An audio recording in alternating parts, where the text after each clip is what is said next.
నేను కూడా జగనన్న గారిని చూడటానికి నల్లపాడు దగ్గరికి వెళ్ళాను. వెళ్తే మాకు ఫోన్ చేశారు. ఫోన్ చేస్తే మేమేమన్నా అక్కడి నుంచి హాస్పిటల్కి బాగానే ఉన్నారు, బాగానే మాట్లాడారు. మా పిల్లలు 2 పిల్లలని చెప్పారు, మా ఊరు పేరు చెప్పారు, మా మామయ్య పేరు చెప్పారు, మాకు నా పేరు కూడా చెప్పారు. మరి హాస్పిటల్ తీసుకెళ్ళారు. ఫోన్ చేయగానే మేము వెళ్ళాము. అంబులెన్స్లో ఏమైందో మాకు డౌట్గానే ఉంది. అంబులెన్స్లో ఏమన్నా చేశారేమోనని. అది జగనన్న గారంటే మాకు చాలా అభిమానం. కానీ మమ్మల్ని ఎంతమందో వచ్చి ఇబ్బంది పెట్టినా కానీ మేము ఆయన గురించి మాకు అండగా ఉన్నారని జగనన్న గారు. మేము వాళ్ళకి ఏది కూడా మేము చెప్పలేదు వాళ్ళకి.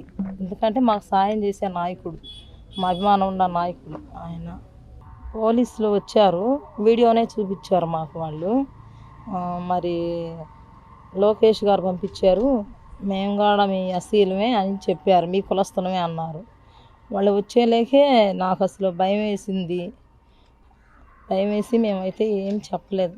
తర్వాత లోకేష్ గారు పంపించారు అని చెప్పారు మాకు. మమ్మల్ని ఎంత ఇబ్బంది చేసి ఎంత మాట్లాడాలన్నా కానీ మేమైతే ఏమీ మాట్లాడలేదు. లోకేష్ గారు వాళ్ళే మమ్మల్ని చాలామంది 50 మంది దాకా మా ఇంటికి వచ్చారు. చెప్పేశారు వాళ్ళు, మేము లోకేష్ గారు పంపించారండి మమ్మల్ని అన్నారు. ఆ మాట వాళ్ళు ఎలా జరిగిందమ్మా మీకు చూడమ్మా, ఇవి మరి ఇతను యాక్సిడెంట్ అయింది కదా, కారు కింద పడిందని అన్నారు వాళ్ళు. ఆ మాటే చెప్పారు వాళ్ళు. కానీ మేము నమ్మలేదు. అది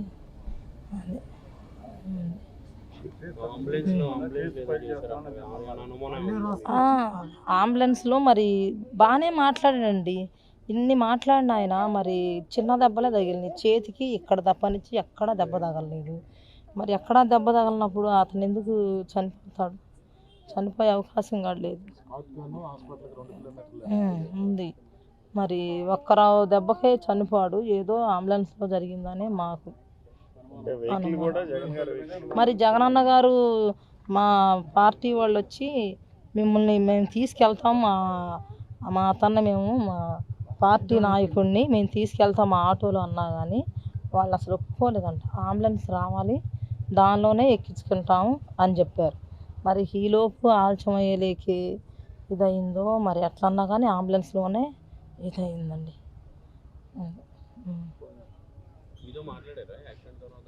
లేదండి, ఫోన్ నెంబర్ ఇచ్చాడు మా అల్లుడిది, మా తమ్ముడే. అయితే మా తమ్ముడు మా దగ్గరే ఉంటాడు. చెప్పంగానే మేము వెళ్ళిపోయాం. ఏంటంటే అమ్మ చిన్న దెబ్బలే అని చెప్పారు, చెప్తే మాట్లాడలేదండి. ఆయనతో మాట్లాడలే. ఆయన ఎవరితోనో ఎవరో ఫోన్ చేసి చెప్పారు. అది ఇప్పుడు కలిసామండి. కలిస్తే ఆయన మాకు అండగా ఉంటామమ్మా. అది అందరికీ నమస్కారం. ఇటీవల జరిగిన రోడ్డు ప్రమాదంలో సింగయ్య అనే వ్యక్తి మృతి చెందడం జరిగింది.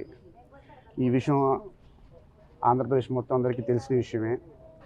ఈ విషయంగా మా యొక్క నాయకులు శ్రీ వైఎస్ జగన్మోహన్ రెడ్డి గారు ఆ రోజు జరిగిన సంఘటనలను వెంటనే తెలుసుకొని ఆయన స్పందించిన తర్వాత మాకు వెంటనే అక్కడికి వెళ్ళమనటం. అక్కడికి వెళ్ళిన తర్వాత ఆ రోజు మేము అక్కడికి వెళ్ళేసరికల్లా హాస్పిటల్ దగ్గరికి వెళ్ళేసరికల్లా ఆయన చనిపోయి ఉండడం చూసి లూర్ది మేరీ గారి వాళ్ళతో మాట్లాడిన తర్వాత వాళ్ళకి కూడా ఏం తెలియని పరిస్థితి. అక్కడ ఏం జరిగింది అన్న దాని మీద అందరికి కూడా ఈ రోజుకి కూడాను క్వశ్చన్ మార్కే. అక్కడ ఆయన జరిగిన తర్వాత సంఘటన జరిగిన తర్వాత మళ్ళీ పక్క నుండి కూడాను మళ్ళీ ఫోన్ నెంబర్ ఇచ్చి మాట్లాడడం అవన్నీ కూడా అందరూ కూడాను వీడియోలో చూసే ఉన్నారు. అక్కడ ఉన్న వాళ్ళందరూ సరే అర్జెంట్గా తీసుకెళ్దాంలే అని ఆటో అనుకునేసరికి లేదు అంబులెన్స్ వచ్చిందని చెప్పి పోలీసు వాళ్ళు చెప్పడము. ఆ అంబులెన్స్లో కూడా ఎక్కేటప్పుడు కూడా అక్కడ ఉన్నటువంటి లోకల్ వాళ్ళు ఎవరైతే ఎక్కుదామనుకున్నా కానీ లేదు మీరు ఎవరు ఎక్కొద్దులేండి మేమే తీసుకెళ్తామని చెప్పడం. మరి దారి మధ్యలో మరి ఏం జరిగింది ఏంటన్నది విషయాలు మనకు తెలియదు. కానీ బట్ అక్కడికి వెళ్ళేసరికల్లా మటుకు సింగయ్య గారు చనిపోవడం అయితే మృతి చెందడం జరిగింది. ఆ మృతి చెందిన తర్వాత పోస్ట్ మార్టం చేసే దగ్గర ప్రక్రియలో కూడాను ఇంక్వెస్ట్ దగ్గర పోలీసులు వచ్చి కూడాను వాళ్ళు ఏదో ఒక తీసుకొచ్చి స్టేట్మెంట్ రాసుకొచ్చేసి చదివి వినిపించారు.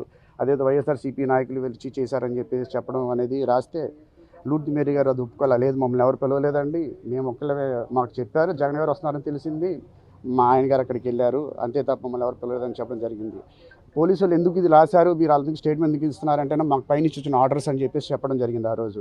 దాన్ని మళ్ళీ మేము గట్టిగా మాట్లాడితే మళ్ళీ డిఎస్పీ గారు వచ్చిన తర్వాత ఈవిడ దగ్గర మళ్ళీ స్టేట్మెంట్ తీసుకోవడం జరిగి అది మార్చడం జరిగింది. అలాగే కాకుండా ఆ రోజు మా మార్చురీ దగ్గర నుంచి తీసుకెళ్ళి బాడీని తీసుకెళ్ళిన తర్వాత కూడాను దిన కార్యక్రమం అయ్యే దగ్గర వరకు కూడాను టీడీపీ వాళ్ళు కానివ్వండి, మిగతా వాళ్ళు కానీ ఎవరైనా సరే కానీ వివిధ రకాల వ్యక్తులు వచ్చి వాళ్ళని ప్రలోభపరచడం, మీరు ఇలా చెప్పండి, ఇలా స్టేట్మెంట్ ఇవ్వండి, మీకు డబ్బులు ఇస్తామని చెప్పేసి చెప్పడం అనేది జరిగింది. ఇలాగా చావు రాజకీయాలు చేస్తున్నారే తప్ప, శవ రాజకీయాలు చేస్తున్నారే తప్ప అసలు డెవలప్మెంట్ మీద ఆలోచించుకోకుండా వాటి మీద దృష్టి పెట్టట్లేదు. సో ఇప్పుడు వీళ్ళ కుటుంబం ఎంతో బాధతో ఉంది. ఈ బాధతో ఉన్న కుటుంబాన్ని ఓదార్చాల్సింది పోయి వీళ్ళని కొంచెం ఇబ్బంది పెడుతున్నారు. అలాగే మా జగన్మోహన్ రెడ్డి గారు ఏదైతే మాట ఇచ్చారో ఆ రోజు ఈ కుటుంబానికి 10 లక్షల రూపాయలు ఇవ్వడం అనేది జరిగింది. ఈరోజు ఈ కుటుంబాన్ని సార్ని కల్పించడానికి తీసుకొచ్చాము. ఈ యొక్క సార్ని కలిసిన తర్వాత సార్ కూడాను అన్ని విషయాల్లో మీకు అండగా ఉంటామమ్మా. వాళ్ళ అబ్బాయి, పెద్ద అబ్బాయి బీఎస్సీ నర్సింగ్ చదువుతున్నాడు, అతనికి కూడా ఉద్యోగం అన్నీ చూస్తాము. మీకు ఎప్పుడు కూడా నీ పార్టీ ఏ విషయానికైనా సరే మీరు అండగా ఉంటాము. ఏ సమయంలోనే మీరు మనం కాంటాక్ట్ చేయండి, నేను ఉంటాను. మీ అందరికీ కుటుంబం అందరికీ కూడా ఈ పార్టీ మీకు అండగా ఉంటుందని చెప్పడం జరిగింది. ఇండియా పాకిస్తాన్ తాజా అప్డేట్స్ కోసం డౌన్లోడ్ చేసుకోండి RTV లైవ్ యాప్.